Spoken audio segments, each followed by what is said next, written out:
welcome.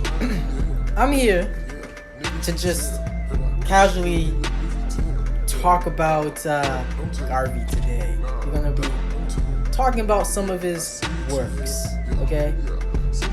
And along the way, let's see what we find and discover. Let's see what the conversation becomes.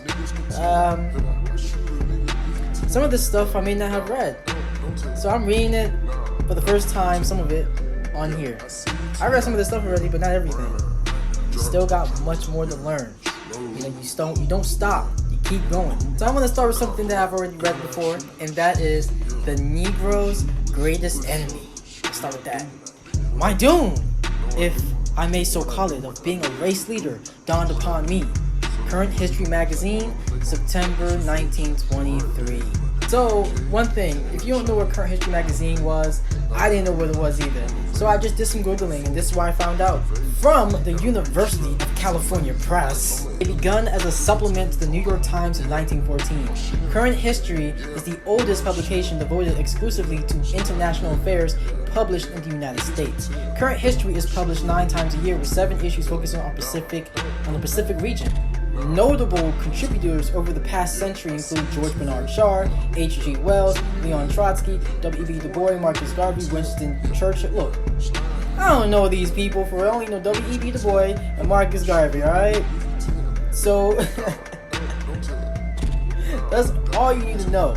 It just shows that, okay, Current History Magazine, as it's referenced in the book, or the speech, or the writing, this is basically what it is. This checks it out. So, Current History Magazine is basically a magazine that covers international affairs, and it is the oldest magazine that has done so, at least currently still doing so to this day. And Marcus Garvey published one of his works in that magazine, which is The Negro's Greatest Enemy. Interesting, right?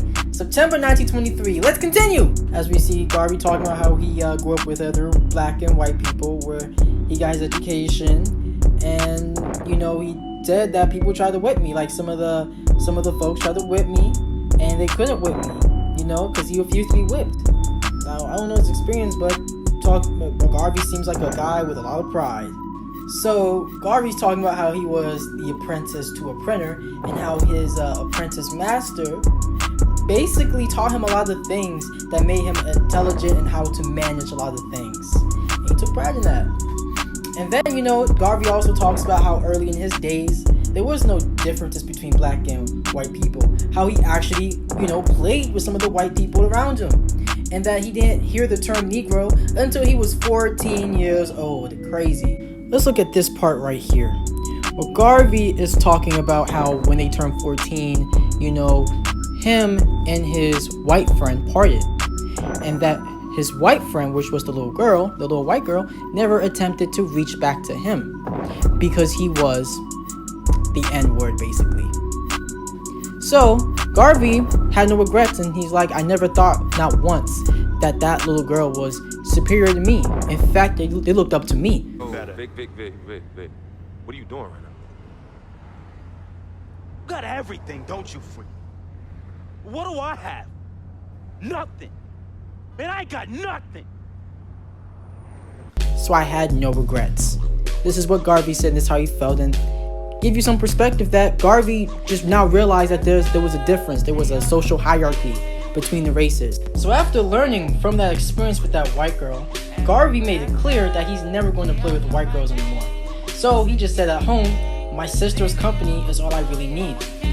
And he went to school. He tried to be friends with really the black girls around him. He still played with white boys. He still did.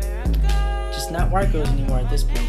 So Garvey talks about the moment that him and those white boys became adults and grew up. They parted ways.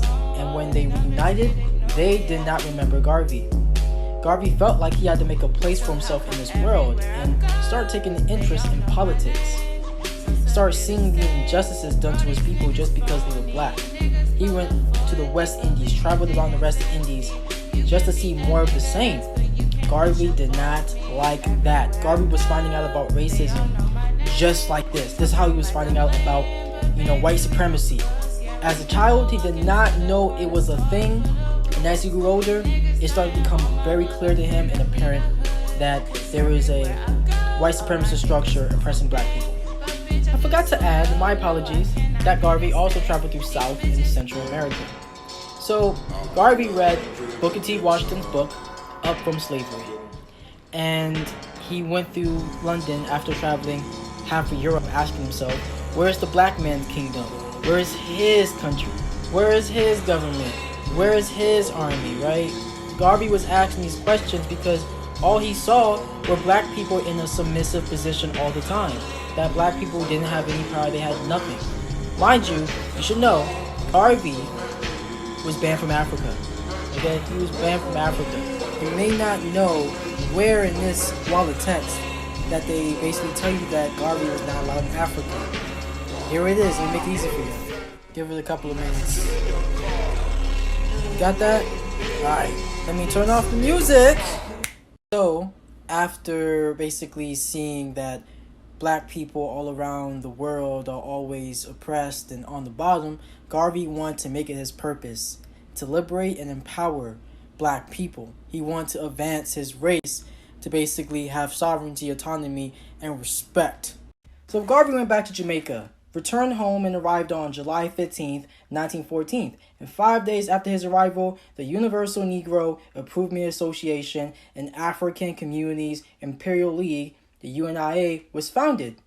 The purpose and the intention of this group was to establish a black nation for black people, for them to have their own nation for themselves. So fun fact about the name, the UNIA, right? Why it was chosen. As Garvey was actually coming back from Southampton back to Jamaica, he met another person from the West Indies on that ship. And that person told Garvey about the horrors of Africa, about how people are being treated there. Garvey was really hurt by this. It hurt him, and it made him feel that he wanted to make a name that would embrace all of black people and embrace black humanity. Now we return to the filter. Now, if you're understanding, right, the name, the intention, where it was coming from, Marcus Garvey didn't see racism until he was 14. Saw black people oppressed basically everywhere. Heard about the horrors of African life at that time. And he wanted to make a group that would basically try to liberate and make a place for black people. Ladies and gentlemen, this is black nationalism. So, Garvey, as he started his work with the UNIA, started immediately before World War I. And as Garvey was starting his work, he realized something. That there was a lot of color prejudice in Jamaica, his own country. And he realized that many black people didn't really like to call themselves black in that country at the time. That they called themselves white. As we see here from the literature, Garvey came from Europe and felt like he had a very successful trip, which was a huge accomplishment for a black person. So, many of the people in Jamaica felt that Garvey was crazy by identifying openly as a black man. Like, nobody wanted to be black. And you know the saying, everyone wants to be black until it's time to be black. As we see Garvey's experience, that literally happened. So, you know, everybody was looking at Garvey like, is this what you want to do? Is this how you want to make use of your skills? You want to ruin it by identifying as a Negro? So Garvey felt he had two options. Either identify as a white man to please his friends, or identify black and defend those who are being persecuted and suffer the consequences. Garvey simply chose to be openly black and basically have people hate him and despise him, because that's what actually happened. As he continued to say, I'm black and I'm proud, many of those folks said, we don't like you, and despised him as if he was doing something that was unthinkable, that was unacceptable. We're going to skip some things and just get straight to America. So Marcus Garvey did get in touch with Booker T. Washington, and they was going to discuss, you know, in America for Booker T. Washington to get involved and help Marcus Garvey's work. Unfortunately, Booker T. Washington died before Marcus Garvey could actually get to America. As Booker T. Washington died in 1915, Marcus Garvey arrived in America in 1916. Now, you will not believe this. The next part that comes after this. I've been basically sharing this quote, sharing this part of this writing, and many people ignore it. So if you don't know about it, it's like y'all ignore it. Marcus Garvey came to America in March 1916, and he checked 35 states. And then he realized something, that many of the black leaders in America are grifters. They have no program for black people to help them. For Marcus Garvey, that was greatly frustrating to realize, because he came to America enthusiastic and thinking, let me, get involved with the black leaders. Let me meet them. Let's try to work together. Just to find out that they're not really doing anything and they're making money on top of black trauma, black suffering, and black oppression. Marcus Garvey pointed that out by saying you guys are getting money while your own people are still suffering and still on the bottom. Makes no sense. You know what, guys? I think I'm going to have to end the video right here. And the reason I may have to is because I don't have the facilities to make the video way longer, as it takes too much space for me to just do that at the moment. Current limitations, guys. I apologize. If you made it this far into the video, if you watched this whole thing, or if you watched most of it, very happy that you did. If you feel interested, you want to learn more, hey, man, come into the Discord, man. Come and talk, reach out. You know what I'm saying? Information is not blocked off from you. You can still learn. If you feel like this was eye-opening, that was the point. Exchange information.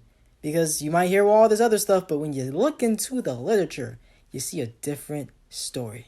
And know this, Garvey was an advocate for education. Self-education.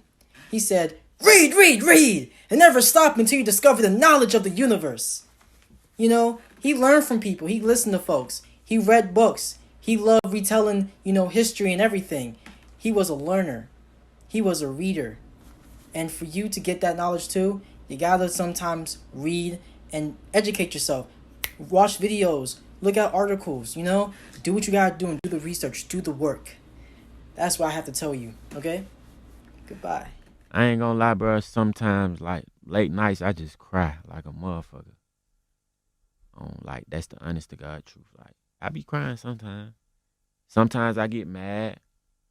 Sometimes I cry. Sometimes I get mad. It just be like, shit, I don't know. And I don't be wanting people to think that that's driven, like, that drives me.